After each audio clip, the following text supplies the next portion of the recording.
తుది విడత పంచాయతీ ఎన్నికల్లో వింత ధోరణి నెలకొంది. తన ఓటమికి కౌంటింగ్ అధికారి కారణమంటూ ఎంపీడీఓ కార్యాలయం ముందు బైఠాయించారు.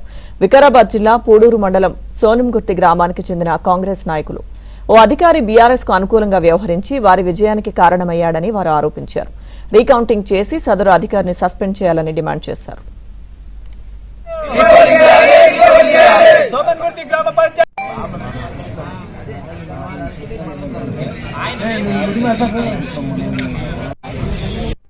నా పేరు దయాకర్.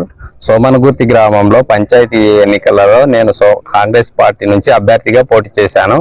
అక్కడ ఎన్నికల సమయంలో పోలింగ్ రోజు మాకు చాలా అన్యాయం జరిగింది. ఏ విధంగా అంటే అక్కడికి వచ్చిన ఆర్ఓ గారు మాకు ఏ విధంగా సహకరించలేదు. అన్ని విధాలుగా వాళ్ళ వైపే మాట్లాడినట్టుగా అట్లాగే ప్రవర్తించిండు. ఆ ఆర్ఓ గారు ఒక స్పెషల్ ఆఫీసర్ అని ఒక వేరే వ్యక్తిని తీసుకొచ్చి మా పోలింగ్ సెంటర్లో కొన్ని గంటల తరబడి ఉంచిండు అతన్ని. తీరా మేము ఆ అధికారి ఎవరని చూస్తే ఆయన అధికారి కాదు, ఏది కాదు. మేము ఆ అధికారి ఎవరని ఆర్ఓ గారిని అడిగితే మాకు స్పెషల్ ఆఫీసర్ అని చెప్పిండు. పేరు విశ్వనాథం, సోమన్గుర్తి ఎక్స్ ఎంపీటీసీ.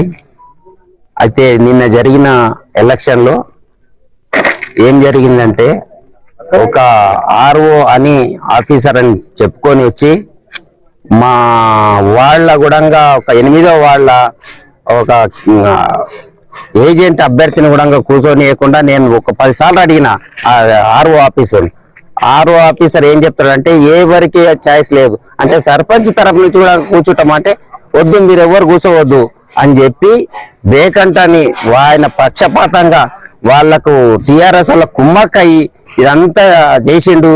సుభాన్ రెడ్డి.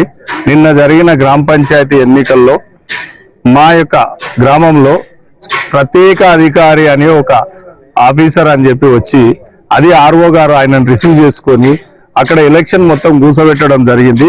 తీరా మేము ఎండిఓ గారిని ఎంక్వైరీ చేస్తే ఏ ఎలక్షన్ బూత్ కూడా స్పెషల్ ఆఫీసర్ అనేది లేదు, మేము ఎవరిని పంపలేదని తేలిపోయింది. కాబట్టి దీని ద్వారా మనకు తెలిసింది ఏంటంటే తర్వాత ప్రత్యేకాధికారి అనేట ఆయన అవతల ఉన్నటువంటి క్యాండిడేట్ కు బంధువట. కాబట్టి ఆయన ఈ ఆర్ఓ గారు ఇద్దరు కలిసి ఏం మాట్లాడుకున్నారో తెలియదు.